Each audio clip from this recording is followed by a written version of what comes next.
Well, hello everyone. Welcome to another video on HVSBL podcast. Today I'm joined by Professor Bruce Chilton. This is the second time I've met him in person. And once again, just like last year, we are recording in person during the SBL conference. So Bruce, thank you for joining me today. It's my pleasure. Thanks for having me. So you've had a new book come out today that I know nothing about. Can you tell me the title, what it's about, and everything? Yes, happy to. It's a book that I co-composed with a colleague, Alan Avery Peck. And the name of the book describes its contents. It's called Targums and Rabbinic Literature. Nice. And the function of the book is to introduce that body of literature, to go sequentially through each Targum in the chronological order of its composition, so that we are not following the order of the canon, we're following the order in time of composition. And then as we go document by document, my collaborators and I also compared those Targums to the New Testament, because it's part of a series of ancient literature for New Testament studies. And after we did that for the Targums, we then turned to rabbinic literature. That was primarily the responsibility of Alan Avery Peck. And his approach was the same. That is, go in the order in which documents were produced. And at each point, ask the question, what kind of feasible intersections are there with the New Testament? And if so, of what nature? So the design of the entire project was to get over the major obstacles to the comparison between the New Testament and both Aramaic and Hebrew literature that have plagued study in the past. There has been a tendency to look at those literatures as if they were all produced in one time. And to say either that they were contemporaneous with the New Testament, which is false, and yet true, or to say they were produced 1,000 years after the New Testament, which is also false and yet true. What you need to do is consider each of these documents and enter into your critical consideration. So it was a very rewarding project for me, because it was possible for Alan and I to approach our literatures as we have wanted to for the whole of our careers, and at the same time to involve other colleagues, both old colleagues and new colleagues, to also show the strength of the discipline right now. It has shown a surprising degree of development over the past few decades. I saw this particularly this past summer.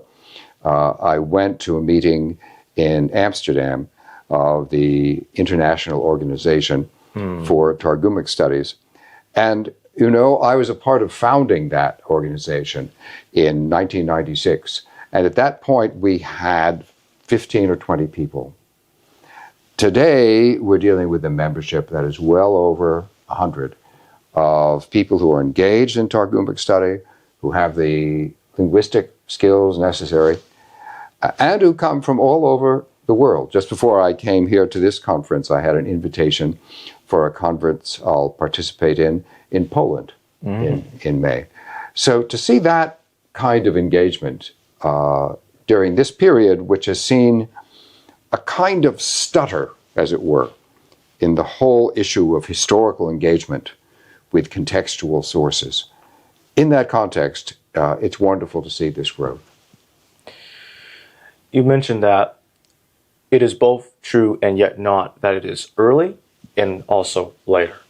And so when you say we have to consider each of them, it's like, okay, some of the Targums are early, some of them are later. Is there Targums that are mixed, or the same one has parts of it as early and later? That's an excellent question. Most of them are indeed mixed. So, for example, the document that I really started with was the Targum of the biblical book of Isaiah. And the reason I became interested in that was that, as in the case of the Targums generally, the Aramaic Targum to Isaiah is not just a translation. While it's translating the Hebrew, usually quite well, it also innovates.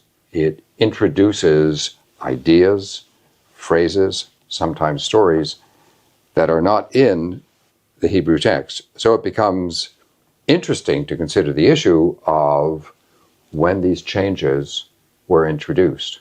So the method I developed was to take my Targum, and whenever there is a deviation from the Hebrew text, compare that to other literatures. So I compared it to other forms of rabbinic literature, compared it to the New Testament, compared it to Josephus, compared it to Philo, in order to get a sense of when this language emerged.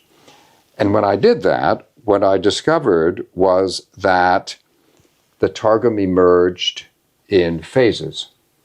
The earliest of these phases was passionately concerned with the issue of attempting to preserve the temple in Jerusalem, which gives it a certain time and setting as its presupposed backdrop. Another major phase acknowledges that the temple has been destroyed, that God's presence, his Shekinah in Aramaic, we usually say Shekinah, sort of bastardizing the Hebrew form, but Shekinah in Aramaic, it supposes that God's presence has actually been lifted up to heaven, and it is awaiting its disclosure in heaven. And finally, a very last phase from the years of the post-Talmudic period presupposes that the work of interpretation should be done by specialists, by rabbis. Now, one can see these phases inside the Isaiah Targum itself, so that in my commentary, I showed how one could see it evolve over time. That method was then used by other scholars in order to approach other prophetic books among the Targumim, and this whole collection of prophetic books is called Targum Jonathan. And so that picture of Targum Jonathan has become very widely accepted. Now, this then cannot be presupposed in the case of Targums to the Pentateuch, of which there are very different versions. So for that purpose, we had to develop a distinct method.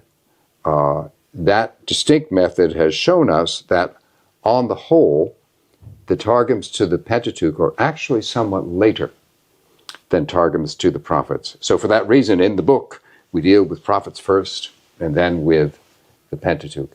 They begin from approximately the 3rd century of the Common Era, as one can see, using the same method of comparison, and then they continue through the Talmudic period and then the post-Talmudic. And then finally, the last category of Targums are called Targums to the writings.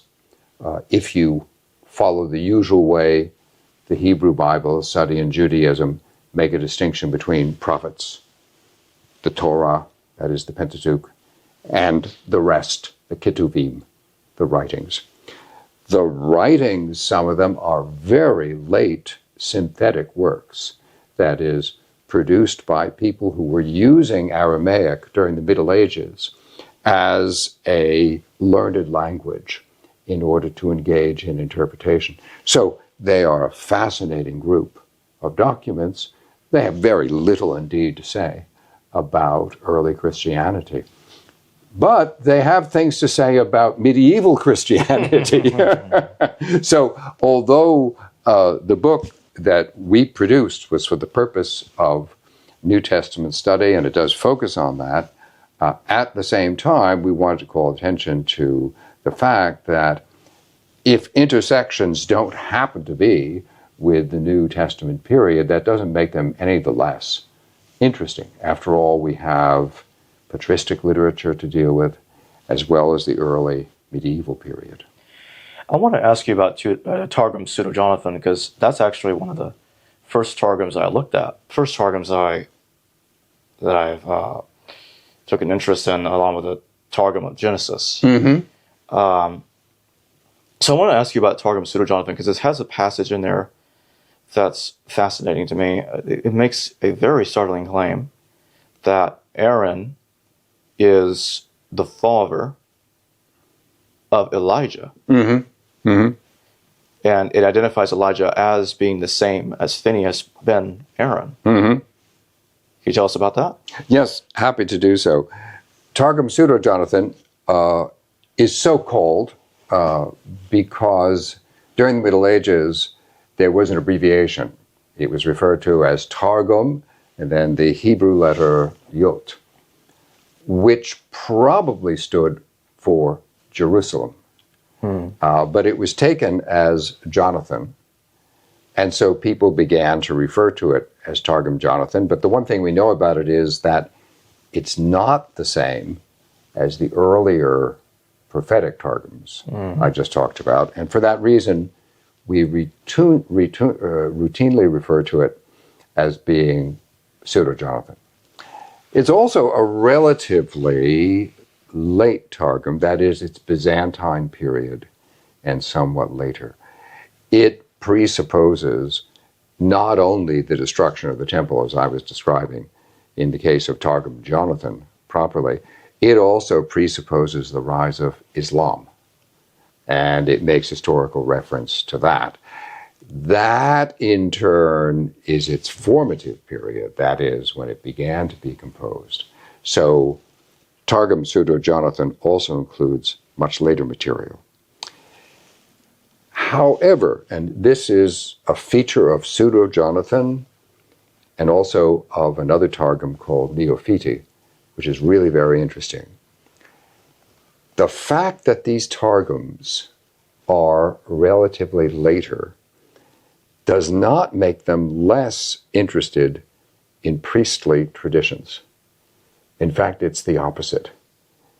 Instead, these priestly traditions are understood to open up the possibility of esoteric knowledge within those who are engaged with the developments of the Targumic tradition. And it is for this reason that you get the association of Aaron with figures who are priestly, prophetic, and who are held to have supernatural powers. What about the, and I will come back to Targum's Pseudo-Jonathan in a second, but I want to ask you about Targum of Genesis. Does it conflict with the book of Genesis, or does it simply add, or is it a mix of both? In origin, every Targum is designed to convey the sense of the Hebrew Bible for the purposes of reading in synagogue. So that the Talmud actually sets out specifications for how you're supposed to deliver the Targum. For example, at the time of the reading, someone presenting the Hebrew text is required to look at a text, in other words, palpably to demonstrate that this is what is written. On the other hand, when you give the Targum, the translation, you're not permitted to look at any note. You have to do it by memory in order to demonstrate that this is in fact the interpretation, not the original.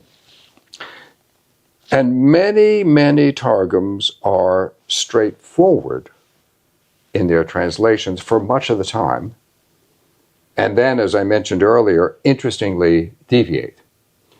And sometimes they add entire paragraphs so that it would be completely obvious to any congregation that they were hearing a lot more Aramaic than they had just heard Hebrew, even if they didn't understand the Hebrew.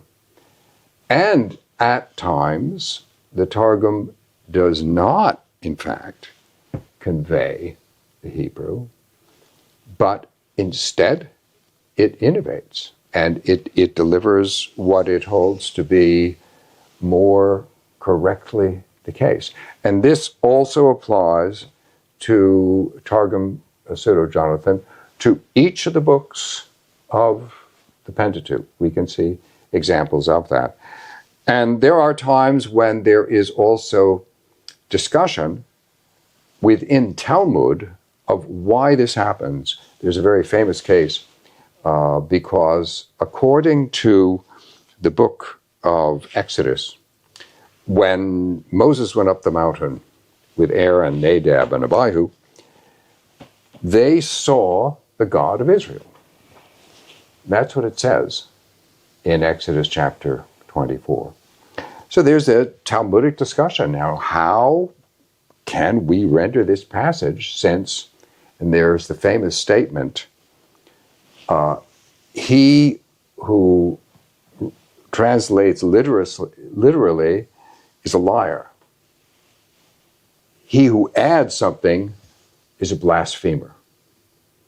That is, if you say they saw the God of Israel, you're a liar. If you say something like they saw the angel of God of Israel, then you're replacing God with an angel. So what should we do? The answer? We'll say they saw the glory, the yakara of the God of Israel. And that's the way Targum Onkelos translates that passage. So in that case, we are probably seeing an example of a kind of rabbinic laboratory attempting to grapple with the question, how should we render these difficult passages within the Hebrew Bible that do not accord with our understanding of how God operates in respect of his people.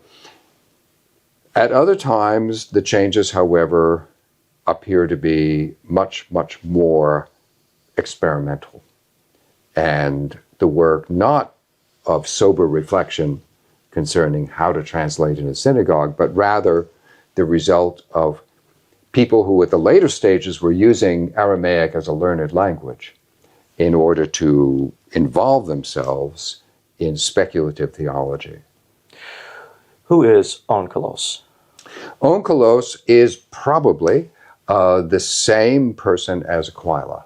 That is, the Septuagint is also associated in a different recension with Aquila, so that when we use the Septuagint, we typically look at the main text, at Aquila, at Theodotion. And Aquila and Onkelos appear to be references to the same composer.